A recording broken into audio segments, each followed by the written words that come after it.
Good morning, students. Myself, MM Kurhekar. Today we will see topic resolution of vectors from lesson number 2, mathematical methods. In last lecture, we have studied law of parallelogram of vectors. Using that law, now we learn topic resolution of vector. Okay, let's start. First, we see the concept of components of a vector. For this, we see the three coordinate system, that is three axes. Three axes कौन से है? First, this is a x axis, this is y axis, and this is z axis. Okay. Along x axis, now consider unit vector, vector I. Along y axis there is a unit vector, vector j, and along z axis unit vector is vector k. आपको मालूम है unit vector means क्या है? Vector having unit magnitude, यानी जिसकी magnitude 1 है उसको क्या बोलते हैं? Unit vector. ओके. और अब हम कंसिडर करेंगे कि एक वेक्टर के कंपोनेंट्स यानी क्या है. सपोज एक्स एक्सिस के अलोंग एक वेक्टर है, it is denoted by vector V X. Y axis के अलोंग जो वेक्टर है it is denoted by vector V Y, और जेड एक्सिस के अलोंग जो वेक्टर है it is denoted by vector V Z. ठीक है. तो हम हमारा वेक्टर कैसे लिखेंगे? यानी it is this vector V, it can be represented as a sum of two और मोर वेक्टर. अब यहाँ पे हमारे पास थ्री वेक्टर्स है, V X, V Y and V Z. ये थ्री वेक्टर्स है. तो हम वी को कैसे रिप्रेजेंट करेंगे? It is represented as a sum of two और मोर वेक्टर. तो हमारे पास में तो थ्री वेक्टर्स है, तो we write it as vector V X, और वेक्टर वी एक्स के अलोंग जो यूनिट वेक्टर है, कौन सा है यूनिट वेक्टर? वेक्टर आई. ठीक है, आई कैप भी बोल सकते हो. ये secondly plus vector V Y, और यूनिट वेक्टर है वी वाई का जे. ठीक है, J cap. Then vector V Z है और उसका यूनिट वेक्टर है K cap. Vector V Z और यूनिट वेक्टर है के कैप. ऐसे हमने थ्री कोऑर्डिनेट सिस्टम में उसको रिप्रेजेंट किया है. तो ये जो है this are known as components of vector V. यानी ये जो गिवन वेक्टर है vector V, it can be written as sum of two और more vectors along certain fix directions. और ये जो वेक्टर्स है विच इज़ गिवन, ये सभी तीनों वेक्टर्स क्या दे रहे हैं? एक सिंगल वेक्टर हमको प्रोवाइड कर रहे हैं. ठीक है, समझ में आया? तो these are known as V X, V Y and V Z are the components of vector V. Okay. तो अब हम यहाँ पे कंपोनेंट्स ऑफ वेक्टर वी की डेफिनेशन को देखेंगे. The given vector can be written as sum of two और more vectors along certain fix directions. Component यानी क्या है? जो दिया हुआ वेक्टर है, जैसे हमने देखा vector v, it can be written as sum of two और more vectors along certain fix direction.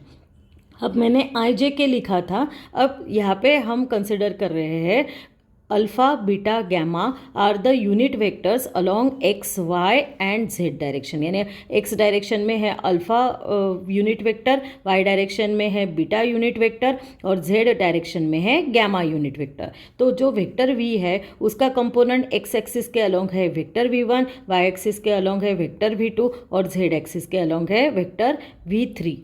Okay. तो वी कैसे रिप्रेजेंट करेंगे? देखो यहाँ पे लिखा हुआ है vector V is equal to V one alpha plus V two beta plus V three gamma. तो यहाँ पे अल्फ़ा, बीटा, गैमा क्या है? They are known as unit vector. उसको क्या बोलेंगे? Unit vectors. और V one, V two and V three क्या है? They are known as components of V along three directions alpha, beta and gamma. V के components है V one, V two and V three क्या है? V के components है along alpha, beta and gamma. Okay, समझ में आया? अब हम देखेंगे हमारा टॉपिक रिजोल्यूशन ऑफ वेक्टर्स. ठीक है. तो हमने क्या किया था? वी को हमने स्प्लिट किया था तो और कंपोनेंट्स में. तो ये जो स्प्लिटिंग है गिवन वेक्टर का into its component, it is known as resolution of vector. ठीक है. तो हमने कैसे किया था? वेक्टर वी को हमने स्प्लिट किया था vector V X I plus V Y J plus V Z के। तो हमने वेक्टर वी को उसका स्प्लिटिंग किया था इनटू 3 कंपोनेंट्स, तो इसको ही कि हम क्या बोलेंगे, रिजोल्यूशन ऑफ वेक्टर। तो यहाँ पे डेफिनेशन है, देखो, the process of splitting of A given vector into its component is called resolution of vector. उसको क्या बोलना है, बोलेंगे रिजोल्यूशन ऑफ वेक्टर। ठीक है। अब कंपोनेंट्स अलग अलग रह सकते हैं, एनी एंगल में रह सकते हैं। जैसे अभी हमने जो देखे हैं कंपोनेंट्स, जैसे एक्स वाई और जेड डायरेक्शन में देखा है, तो ऑल ये कैसे है, 90 डिग्री टू ईच अदर है जैसे। तो कंपोनेंट्स जो है वो अलग अलग डायरेक्शंस में रह सकते हैं, पर जो कंपोनेंट्स म्यूचुअली परपेंडिकुलर रहते हैं they are known as rectangular components. ये याद रखिएगा आप कि जो कंपोनेंट्स म्यूचुअली परपेंडिकुलर रहेंगे ऐसे कंपोनेंट्स को क्या बोलते हैं, तो म्यूचुअली परपेंडिकुलर यानी एंगल कितना रहता है, एंगल इज 90 डिग्री। 90 डिग्री का एंगल अगर रहता है तो they are known as rectangular components of a vector. ठीक है। तो डेफिनेशन की तरफ देखेंगे, if components of a given vector are mutually perpendicular, ये बहुत इंपॉर्टेंट वर्ड है, इसको भूलना नहीं है। म्यूचुअली परपेंडिकुलर यानी 90 डिग्री का एंगल रहेगा to each other, they are called rectangular components of that vector. उसको क्या, उनको क्या बोलेंगे, रेक्टेंगुलर कंपोनेंट्स। यानी कंपोनेंट्स में टाइप क्या है, रेक्टेंगुलर कंपोनेंट। रेक्टेंगुलर कंपोनेंट यानी अगर म्यूचुअली परपेंडिकुलर कंपोनेंट्स है यानी उनके बीच का एंगल अगर 90 डिग्री है तो they are known as rectangular components. Okay. तो अब हम रिजोल्यूशन ऑफ वेक्टर्स में कैसे रिजोल्यूशन होता है वो देखेंगे कंपोनेंट्स का, और उसके ऊपर से हम थीटा की वैल्यू, जो एंगल है उसकी वैल्यू क्या आती है, डायरेक्शन क्या है आर का, उसकी मैग्नीट्यूड क्या है, वो हम निकालेंगे। आर यानी यहाँ पे हम अब एक रिजल्टेंट को कंसिडर करने वाले हैं, और पहले तो हम मैग्नीट्यूड निकालेंगे रिजल्टेंट की और फिर डायरेक्शन निकालेंगे। ओके। ये एक मैथमेटिकल एक्सप्रेशन ही है, तो मेरे साथ आप भी लिखिएगा, यानी आपका भी कंसेप्ट क्लियर हो जाएगा। ठीक है। तो अब हम यहाँ पे आपको डायग्राम दिखाई दे रही है, यहाँ पे हम कंसिडर करेंगे वेक्टर आर। आपको दिखाई दे रहा है वेक्टर आर। वेक्टर आर कैसा है, it is originating from the point O से वो ओरिजिनेटिंग हो रहा है यानी निकल रहा है, और ये कैसे कोऑर्डिनेट सिस्टम है, this system is rectangular coordinate system. ठीक है। तो हम यहाँ पे लिखना पड़ता है ये एक्सप्लेनेशन कि फर्स्ट हम लिख रहे हैं कि फर्स्ट हमको कंसिडर करना है, consider a vector vector R. Vector R कैसा है, it is equal to vector O C. ठीक है। It is originating from this origin O. ठीक है। तो here we consider rectangular coordinate system, तो हम लिखेंगे of rectangular coordinate system. Okay. ठीक है, ये समझ में आया। This is our first step. अब सेकंड स्टेप में आपको देखो दिखाई दे रहा है कि if we draw perpendicular C A on this O X, यानी देखो पहले तो हमारे पास में ये 3 को एक्सेस थे, मैं 1 बाय 1 फिर से निकाल के आपको बताती हूँ। एक्स वाई और जेड एक्सिस है। ठीक है। अब आर इज़ द, ये जो आर है ये क्या है, it is known as resultant. ठीक है। अब हम क्या करते हैं, ये आर से एक्स एक्सिस पे एक परपेंडिकुलर ड्रॉ करते हैं। तो suppose this point is C, और ये जो जहाँ पे मिल रहा है suppose this point is A, और ये जो एंगल है दिस इज 90 डिग्री एंगल। ठीक है। तो ये जो हमने क्या किया है कि ड्रॉ, सेकेंड स्टेप में लिखती हूँ, ड्रॉ सी ए परपेंडिकुलर डाल रहे हैं कहाँ पे, ओ एक्स पे। ठीक है। The draw C A perpendicular on O X. ठीक है। और वैसे ही हम क्या करेंगे, सी से वाई एक्सिस पे भी एक परपेंडिकुलर डालेंगे और उसको नाम देंगे, सपोज यहाँ पे हम उसको रिप्रेजेंट करेंगे बी से। तो हम नेक्स्ट क्या कर रहे हैं, एंड सी बी भी परपेंडिकुलर है। सी बी कहाँ पे परपेंडिकुलर है, तो ऑन ओ वाई। ठीक है। यहाँ तक समझ में आया। अब ये जो कंपोनेंट ऑफ आर जो हो गया अलोंग एक्स एक्सिस, ये कंपोनेंट आर का कंपोनेंट क्या है, suppose it is R X. ठीक है। R X is the component along X axis and R का वाई एक्सिस के अलॉन्ग कौन सा कंपोनेंट है, suppose it is R Y. यहाँ पे हम सिर्फ 2 डायमेंशनल रेक्टेंगुलर कंपोनेंट कंसिडर कर रहे हैं, तो जेड एक्सिस जो मैंने निकाला हुआ है, तो हम अभी ये जेड एक्सिस को नहीं देखते हैं, सिर्फ we consider 2 dimensional coordinate system. तो यहाँ पे जेड एक्सिस को निकाल देते हैं, ठीक है, तो ओनली एक्स और वाई एक्सिस को कंसिडर करते हैं। तो ये जो आर है उसका एक्स एक्सिस के अलॉन्ग कंपोनेंट क्या है वो लिखेंगे पहले। Let component of R along x axis, क्या है component of R along x axis, it is R X, vector R X, ठीक है। और component of R along y axis, ये क्या है, along y axis, it is equal to vector R Y, ठीक है, ये हो गया। अब यहाँ पे हम law of parallelogram of vectors को लगाएंगे, देखो यूज़ करेंगे law of parallelogram of vectors. Next इसमें लिखती हूँ, तो by using law of parallelogram of vector, by using law of parallelogram of vectors, ठीक है, इसको हम यूज़ करेंगे। Law of parallelogram of vectors क्या है, तो देखो आपको यहाँ पे पैरेललोग्राम क्रिएट हो गया है। अब इट इज़ इक्वल टू, ये जो आर है, R is equal to R X plus R Y, क्योंकि ये आर वाई है तो ये भी हमारा क्या है, वेक्टर आर वाई होगा, ठीक है। ये भी आर वाई है, ये आर एक्स है, तो ऊपर क्या होगा, इट इज़ आर एक्स, ठीक है। तो using law of parallelogram of vector हम कैसे लिखेंगे, vector R is equal to vector R X plus vector R Y, okay, ऐसा लिखेंगे हम यहाँ पे, क्योंकि यहाँ पे जो AC है, AC side, it is equal to OB and it is equal to R Y. तो यहाँ पे हम लिख सकते हैं since vector AC is equal to vector OB is equal to vector R Y, okay, ठीक है। तो यहाँ तक हो गया। अब हम यूनिट वेक्टर अगर लगाएंगे, तो सपोज एक्स एक्सिस के along vector I unit vector है और वाई एक्सिस के along vector J unit vector है,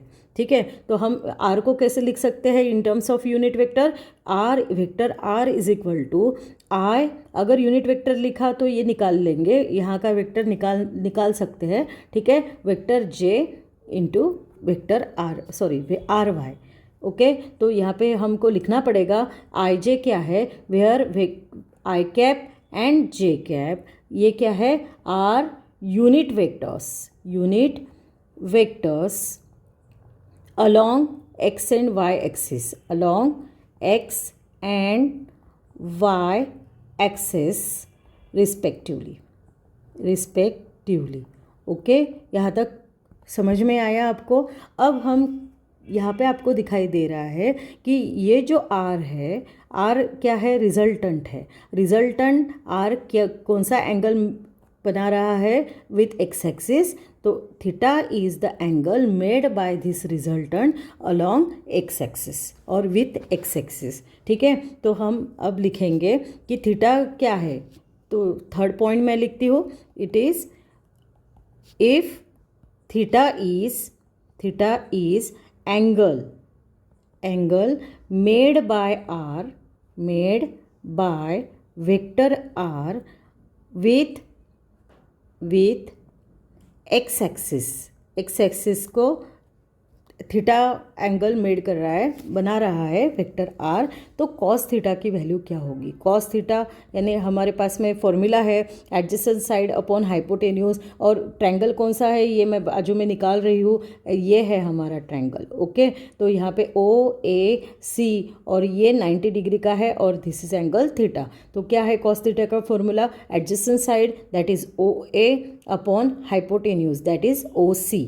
तो OA की वैल्यू क्या है, RX है, और OC की वैल्यू क्या है, R है, ये हम डायग्राम में भी देख रहे हैं। तो OA की वैल्यू हम लिखेंगे RX और OC की वैल्यू लिखेंगे R, ठीक है। तो RX की वैल्यू हम निकालेंगे उसके ऊपर से, therefore we write RX is equal to R cos theta, ठीक है, this is our equation number 1।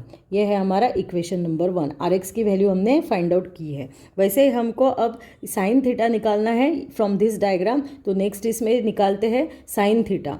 ठीक है, तो वही हम फिर से वही ट्रायंगल को कंसिडर करेंगे और इसके ऊपर से साइन थीटा की वैल्यू निकालेंगे। ये हमारा थीटा है, ये सी ओ और ये ए है। तो अब हम sine theta from figure sine theta को निकालेंगे। Sine theta is equal to क्या है, साइन थीटा का formula opposite side upon hypotenuse. Opposite side है AC, AC की वैल्यू क्या है, ये आर वाई है, तो ये भी आर वाई है, हमने देखा हुआ है ये आर वाई, और ये आर, ये क्या होगा, ये आर है। ठीक है, तो साइन थीटा की वैल्यू क्या है, अपोजिट साइड यानी R Y upon R. Therefore sine theta की आर वाई की वैल्यू क्या होगी in terms of sine theta, R sine theta.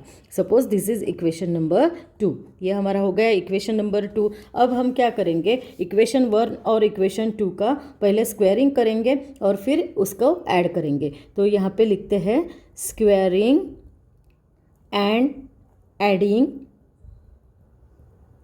Equations 1 and 2। अब इक्वेशन 1 क्या था हमारा, देखो हम जाते हैं पीछे। इक्वेशन 1 था हमारा R X is equal to R cos theta. उसका स्क्वायर करेंगे पहले, यानी लेफ्ट साइड में क्या है आर एक्स, तो आर एक्स का स्क्वायर क्या होगा आर एक्स स्क्वायर। ठीक है, तो यहाँ पे लिखते हैं लेफ्ट साइड लिख लेते हैं आर एक्स स्क्वायर, और ये सेकेंड नंबर के इक्वेशन की लेफ्ट हैंड साइड है आर वाई स्क्वायर। दोनों का स्क्वायर हो गया और स्क्वायरिंग एंड एडिंग बोला है इसलिए एडिंग। ठीक है, वैसे ही अब राइट हैंड साइड क्या है वो देखेंगे। राइट हैंड साइड क्या है, देखो it is R cos theta है, इसका स्क्वायरिंग निकालेंगे R square cos square theta. तो R square cos square theta को लिखेंगे, तो यहाँ पे आएगा R square cos square theta plus R square sine square theta. Okay, यहाँ तक आ गया है। अब हम यहाँ पे क्या करेंगे, आर स्क्वायर कॉमन निकल रहा है, तो R square into bracket cos square theta plus sine square theta. क्या रहता है cos square theta plus sine square theta, having the value 1, ये आपको मालूम है। ठीक है, तो cos square theta is equal to sine plus sine square theta is equal to 1 है, तो we get R X square plus R Y square is equal to R square. ठीक है, ये हमको मिल गया है। अब इसके ऊपर से हम आर की वैल्यू निकाल सकते हैं, that is we will get R is equal to R X square plus R Y square, ऐसा आ जाएगा। This equation gives magnitude of resultant R. तो यहाँ पे हम लिख सकते हैं दिस इक्वेशन गिव्स मैग्नीट्यूड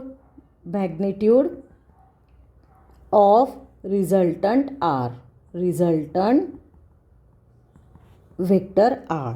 ठीक है, रिजल्टेंट जो था हमारा उसकी मैग्नीट्यूड क्या आ गई है, R is equal to under root of R X square plus R Y square.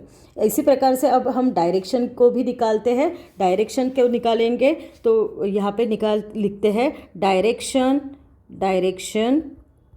Of vector R. To find direction of vector R अब हम निकालेंगे। डायरेक्शन कैसे निकालते हैं, तो जो इक्वेशन 2 और 1 निकाला था, जैसे मैं लिख के बताती हूँ। फर्स्ट इक्वेशन था हमारा R X is equal to R cos theta था। ठीक है, दिस इज इक्वेशन नंबर 1 था हमारा, और R Y is equal to क्या था, आर साइन थीटा।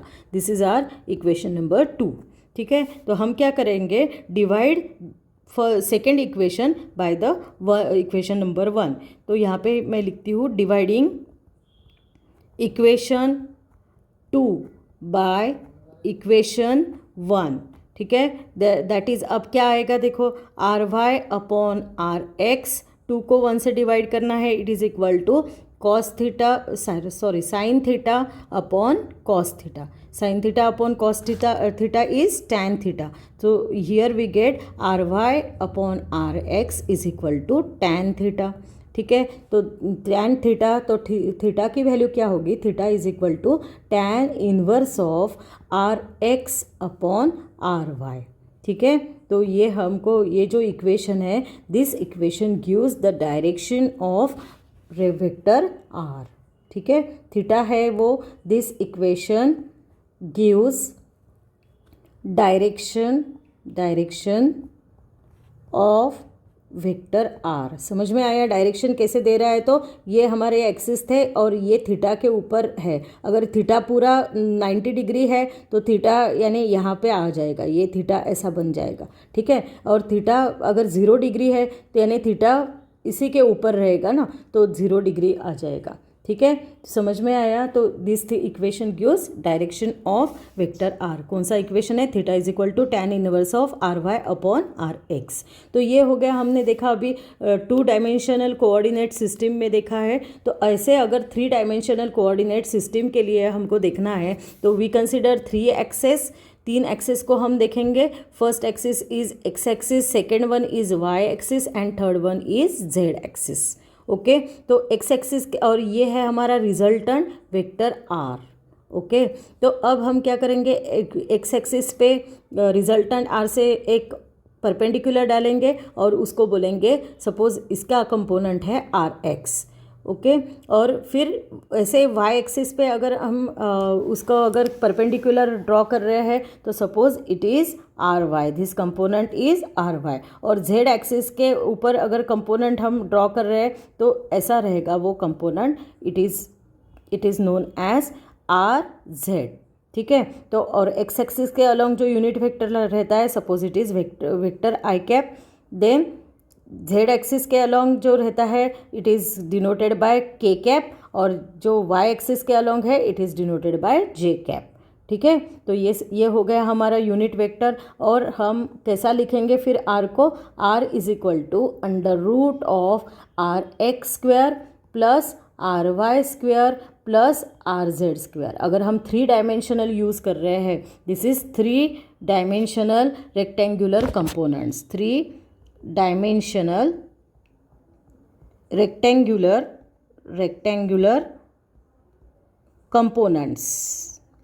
कंपोनेंट्स है, ठीक है।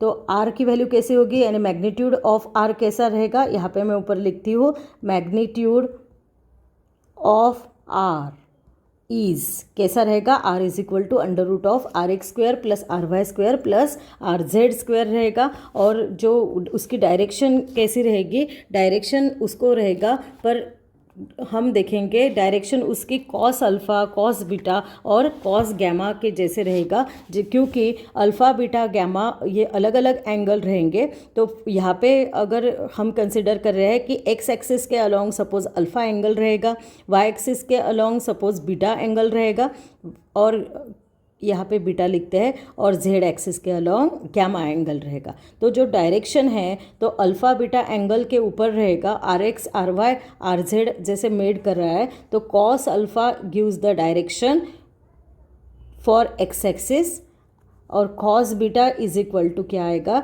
It is equal to R Y upon R, and cos gamma it is equal to R Z upon R. ये आपके बुक में नहीं है पर आपको आना चाहिए ये, इसलिए मैंने ये लिया है, ठीक है। तो अगर 3 डायमेंशनल कोऑर्डिनेट सिस्टम अगर हम कंसिडर करते हैं तो we get magnitude of R is equal to under root of R X square plus R Y square plus R Z square. Okay, समझ में आया?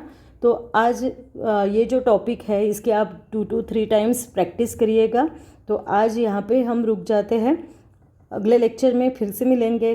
तब तक के लिए bye, have a good day, thank you.